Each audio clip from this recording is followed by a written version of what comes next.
What is up, guys? Rickackis here, and the first Iron Banner of Year 2 has come and gone, and we're going to be discussing today whether or not this Iron Banner was a failure. Now, the reason we're discussing this is because there's many platforms where people can express their opinions about Destiny. The Destiny subreddit is one, the Bungie forums is another, and simply the comment section of Destiny videos. But one of the things I've noticed right away is that the majority of the opinions being expressed about the Iron Banner in these platforms are all negative. Disappointing is one of the words I see come up again and again and again. We're going to be discussing today the main issues brought up in these platforms about the Iron Banner, essentially the main problems with this Iron Banner, how they can be fixed, and whether or not people are simply overreacting. So without further ado, let's get started. Now, the first major issue is definitely the Nightstalker Glitch. Now, what this glitch is, for those of you who don't know, is that if you're using a Nightstalker Hunter and you have Quiver, which allows you to shoot your bow 3 times, what you can do is essentially shoot your bow twice, press the start button, get out of the start menu, and you're gonna refill your entire super. So you just keep shooting 2 shots over and over and over again. Now, obviously, this is a massive problem, and if you do this, you're a complete asshole, but essentially, it was available to do for, the entirety of the Iron Banner. I definitely ran into multiple matches where people were doing this glitch, and there's not much you can do other than, clearly identify who is doing it and report that player for cheating, and just hope that Bungie, bans their account or just gives them a timeout or something, I don't know, but it really wasn't much action from Bungie's part. But in fairness to Bungie, what exactly can they do? And this glitch was so problematic because not only do you have one person who has a clear advantage over you, I mean, they're basically insta-shooting you with their super that lasts for the rest of the game as soon as they get their super the first time. But a problem that we notice that is even more consequential of this glitch is that when you start doing this glitch, you can only have one person on the other team doing this glitch, and they're going to generate an orb every time they get a kill. So even if, you go and matchmake to the Iron Banner by yourself, you have a team, you're versing a team, and there's only one person who's glitching, the rest of the team is going to be getting an advantage off that person glitching because they're going to be picking up his orbs. So once that glitching starts and that person is generating more and more and more orbs, his team is simply picking up those orbs, and then the team that has the cheater on it is getting their supers much faster. So even though there may be only one person on a team of 6 using this glitch, the other 5 are all getting a massive advantage because of it, because they're simply picking up his orbs. And as such, when you play against a team that has a Quiver cheater, you're going to be on the back foot the entire time because you're just going to have more and more supers thrown against your team. So obviously this was a huge problem throughout the entirety of the Iron Banner, and there's nothing much we can do except for wait for Bungie to patch it. It was so serious of a problem, in fact, that Bungie had to delay Trials of Osiris because of it. Now, the funny thing is, you would think that because of this glitch, you would be seeing a lot of Nightstalker Hunters. But even though this was, again, a clear glitch that gave a huge advantage to your team, it was somehow overshadowed by another subclass, and that leads into our next problem, the absolute overpowered Sunbreaker Titan subclass. Now, I played the entirety of the Iron Banner as a Sunbreaker Titan, but that's simply because I main a Titan. I was playing Titan in PvP before it was cool, essentially. And although it was fun to watch Warlocks who've enjoyed an insta-kill melee for the majority of PvP cower in a corner, I do have to admit that it was blatantly overpowered. And sadly, what a lot of Iron Banner games turned into was whoever had more Sunbreaker Titans simply won. Now that's because a Sunbreaker Titan popping his super has the ability to clear off an objective and kill anyone near the objective and still have time to start capturing the objective as your team arrives. And if you're facing down a team of Sunbreaker Titans, like multiple Sunbreaker Titans, the first one to pop his super, maybe he gets like a triple kill on an objective, and then you're just done because he's going to generate orbs, the next guy is going to get his Sunbreaker Titan, and at this point on, it's basically impossible to capture an objective. And this type of play with supers and with generating orbs, and this has been, you know, a key issue in Destiny. This is one of the key Destiny mechanics of PvP play, but it goes into my point of I actually don't think that you should generate orbs off of a super in the Iron Banner. And that I know is a controversial opinion, but if you look at it this way, you know, supers and generating orbs, it discourages objective play, because if a Titan gets a triple kill in an objective, like he kills you and two of your teammates all standing in an objective, you are punishing the team that is trying to play the objective. The team that is going out of their way, putting multiple people on objectives and trying to capture them, is the team that is most punished when someone pops a super. And as soon as you have that first super that is popped and gets a good amount of kills, gets a triple kill on an objective, then the orbs are just going to trickle down and you're on the back foot the entire time against the team that got one lucky super, because their supers constantly chain with each other. Now again, this idea has been in Destiny PvP and in past Iron Banners for a long time, but I think the Sunbreaker Titan really brought this to the forefront, because the Sunbreaker Titan's super is just so devastating, especially against any sort of objective-based game.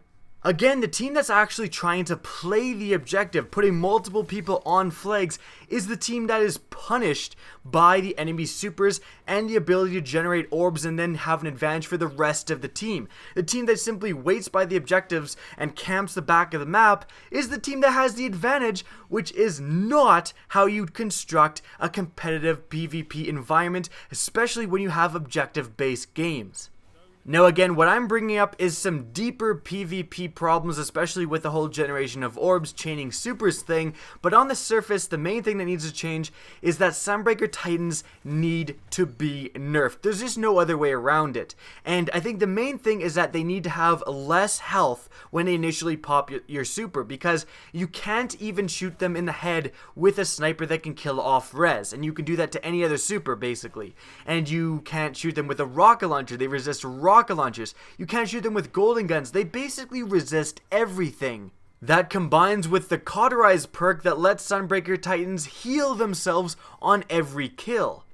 The main problem with the Titans is that there's really no counterplay. If you hear a hammer come out, if you hear someone pop their Sunbreaker Titan super, you don't really have a counter. All you can really do is try to team shot that Titan and hope he's terrible, or just run away. And that ruined a lot of the Iron Banner games for me. It's like if you're playing a team against 4 more Titans, again, you're screwed. Unless you have a really, really good team, you are just having no chance capturing objectives. Now the next problem we're going to talk about is one that I'm sure a lot of you felt the sting from, and that is terrible drop rates. This one to me is frankly very strange, because what happened was Deej came out and announced in the weekly update that the main way players would get their loot would be through drops, and then the players who maybe were just unlucky, maybe they were missing just one piece of armor or one weapon, and the rest they would get through drops, and then they could buy that from the Iron Banner vendor, Lord Saladin. But that is just not what happened. Many players were reporting that they got from rank 0 to 5 with basically no drops. I personally only got the Titan Mark and the Iron Wreath sidearm, and that's it. Never got the legs and never got the pulse rifle. And I didn't just go from 0 to 5, I played for a while past rank 5 and still got crap all for drops. Now the statistics have actually come out, and there are rough statistics of people going off personal experience and with a small sample size, but essentially the drop rates for these Iron Banner items are 1%.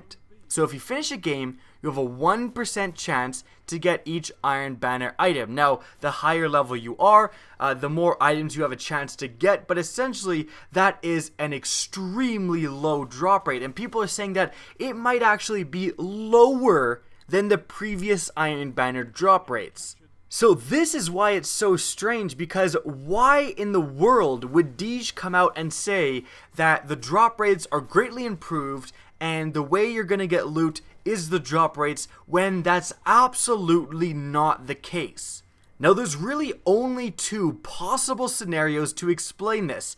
Number one, Deej lied for some reason. Number two, Bungie is massively incompetent. Now I know there's the massive Bungie fanboys that believe that Bungie is essentially Jesus' second coming and that they can do no wrong. But please explain to me what other option is there? Because again, the drop rates are terrible. They're even worse than before. There's no way that the drop rates can possibly be our main way to get loot in the Iron Banner. That's just not the case. And it's strange to me because, again, maybe Deej just lied. Maybe he's trying to hype up the Iron Banner. He knew the drop rates would be crap, but his job is to get people to play Destiny. And in that scenario, again, it's kind of strange because he really didn't need to do that, because he went out of his way to announce that the drop rates were better. If he had not said that, if he had just kind of said, you know, it's the good old Iron Banner, you have a chance to get Iron Banner loot through a drop, you have a chance, and if you don't, you can just go and buy it. I mean, we've been playing Iron Banners for a long time, and that's always been the case, and I'm sure people, you know, we've been complaining about the drop rate, so I'm sure people wouldn't have been thrilled about that, but we wouldn't have been super angry because, you know, that's kind of what we're expecting. We're used to the Iron Banner drop rates. But to come out and say that the Iron Banner drop rates are so much better, that the old Iron Banner holds not even a candle to this new Iron Banner drop rate, and then for that not to be the case is just very strange, because he didn't need to do that. We were used to the old Iron Banner drop rates. He made a point of saying that we would be blown away by these new drop rates, and it simply was a lie. Again, the other option is massive incompetence. You know, Deej yells over, hey, did we increase or decrease the drop rates? And someone says, I think we decreased them. And he goes, increase? Okay, sweet, increase. Like, aside from that happening, I mean, I don't know why this whole scenario with the drop rates happened. And again, it really is a non-issue. The issue was created when Bungie said that the drop rates would be better. If they had just kept their mouths shut, this wouldn't have been that big of an issue. And obviously this was a huge problem for the Iron Banner. People went in expecting an actual reasonable chance to get some drops for the Iron Banner, and it just didn't happen. Now, of course, some people got lucky, got, you know, the God roll on the Mercy and all that stuff, but for the majority of Iron Banner players, they were disappointed by the loot drops. And obviously, the way to fix this is to just, you know, actually increase the drop rates, Bungie, like you said you would. It's kind of a simple answer. And of course, the last issue, which plagued this Iron Banner, like it did every other Iron Banner, was just the massive number of overall PvP problems with Destiny. And we've been complaining about these problems for such a long time. The spawns are still not very good. There was multiple times when playing the Iron Banner that I would literally spawn in and get shotgunned. It's like, Bungie, don't spawn me within shotgun range of an enemy player. That should be kind of a no-brainer. Lag was also, again, terrible. You would have instances where someone from the other team would be literally invincible. They just wouldn't take damage from your shots. Or maybe they would take damage a lot later, but at that point you would be dead too, because, you know, somehow they're able to shoot you while you're not able to shoot their teleporting ass. Luckily, I captured footage of a super laggy game you can see in the background right here, and like, flags don't even capture and stuff. Like, that's how laggy this game is, and this just shouldn't be happening. You know, if you're gonna have like a special PvP event that kind of brings everyone, brings all the Destiny players together, puts them on PvP for this big special event, you want to make sure that your PvP is good. You want to make sure that people's experience isn't one of lag and bad spawns and imbalance and glitches and all this crap, because that is the main thing. You're bringing a lot of PvE mainly players into Iron Banner with these big events, and their experiences are mostly negative. And in that respect, I have to say that overall, the first Iron Banner of Year 2 was a failure. Now, of course, there's going to be people who disagree with that statement, but frankly, I don't see how any rational person could. This Iron Banner was plagued by glitches, by lag, bad spawns, completely unbalanced subclasses, and weapons. Did everyone else notice that 90% of your deaths were caused by pulse rifles? Like, that should not be the case. Not only that, but all our time spent on the Iron Banner just yielded crappy rewards. The drop rate was terrible, and when we did get a drop rate, it often dropped with pretty low light. And God forbid you have to go and buy something from Lord Saladin, you get a weapon with 280 light. Like, you're saying that the Iron Banner weapons that you have to grind for so long are the same light as if I was just to purchase it from the tower vendor, from the Crucible Quartermaster. What the hell? Bungie is really going to have to take a look at what went wrong in this Iron Banner and make sure that this kind of stuff never happens again. Now that's it for the video, guys. I hope you enjoyed, and if you did, please remember to rate and share this video. It really helps me out, and it gets this video out there, hopefully, into Bungie's attention. Now, if you want to see more Destiny content similar to this, don't be afraid to slap that subscribe button, which you can click on screen right now. I've also selected 2 more videos that you might enjoy. Up in the corner are my Twitch and Twitter, which you can check out as well. Twitter is by far the best way to get in touch with me and keep up to date with the channel activity. Again, I hope you guys enjoyed the video, and as always, have a good day.